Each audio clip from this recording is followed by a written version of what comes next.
Rahul, we heard what the BJP spokesperson has to say. So, of course, this comes in light of rising or fast approaching inflation, rising costs of commodities at a time like this when Indians are working with a small budget. This price cut, or rather excise duty cut, which eventually will lead to a price cut in diesel and petrol prices, will come as a huge relief for the common man at this point. What's to look forward to, Rahul? A quick word. Nabila, one should, when a government announces at a time when fuel prices are very high and the government announces a cut, and it also says that it is going to incur a 1 lakh crore rupee loss, revenue loss because of this measure. The fact is it should not be looked at from the narrow prism of the drop in prices. High fuel prices have a cascading impact. They have a much wider footprint in terms of negative impact than mere price rise. See, for what example, if the fuel prices are too high, at that time people are discouraged to buy motor vehicles, for example, automobiles, two-wheelers, four-wheelers and others. And what does that do? That eventually means that the demand drops. So what happens, the cascading impact is the companies cut down production. Cutting down production for a long period of time has an impact on labor, capital investments. For example, a farmer, if he's using diesel in his tractors, in his water pumps and others, that has an impact that his cost is going high. So the profitability of agriculture, which is the largest sustaining ecosystem in the country in terms of economic activity, it will have a negative impact on their budgets. So the people they employ and all that element or the kind of sowing they do, that goes down. Remember that because of the heat wave, we already have a situation where the wheat crop generation is going to be 3% lesser than what it was last year or was expected. It has a much deeper impact. Price cuts will have a much deeper impact than mere cooling down the prices. One also hopes, Nabila, now is that the center has reduced its excise duty component.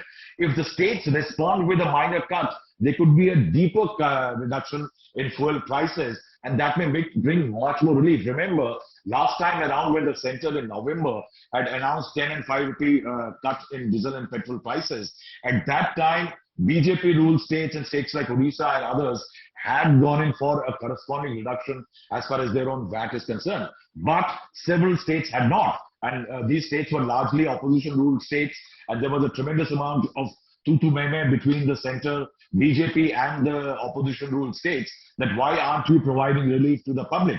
Now there will be definitely added pressure on states also, which had not reduced their VAT component last time around in November, that see the center since November last has reduced the prices of petrol by almost 18, excise component 18 rupees. And that is why there could well be pressure, and that could bring down relief, bring up the level of relief as far as the common man is concerned.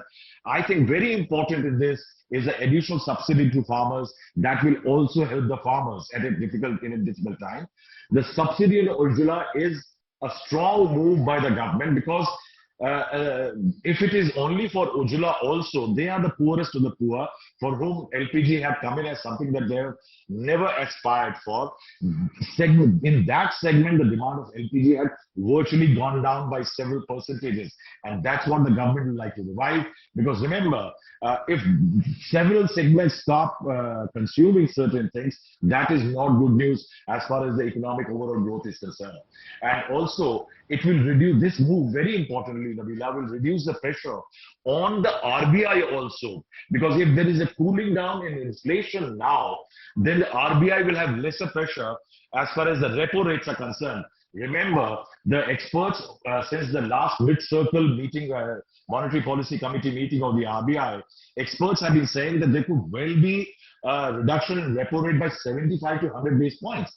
And that would have meant that somewhere the lending rates would have fallen too much and the profitability of the banks and several other economic questions would have arisen. So I think this could, because of this, if there is a cooling in prices overall in the country, inflation levels goes down, then the RBI pressures on the RBI and the banking systems will also go down. Rahul, we're looking at essential commodities at this point, the prices of which have skyrocketed. At a time like that, petrol, diesel prices coming down would really eventually, possibly bring down the cost of several essential commodities too. That's the belief that the common man has. Do you think that would have an effect on that front? Yes, Nabila, that's a good question. See, it will have a direct impact. Remember, I'll tell you something very interesting. Let's take it away from essential commodities. Electricity is something that is a right, virtually should be a right today. Now, what was happening, that because of the rising fuel costs, the pressure on coal was increasing. Since the coal prices abroad are high, the import of coal was going down. And we had a crisis that because of the high fuel prices, the sustainability in terms of price of hauling coal was also going down.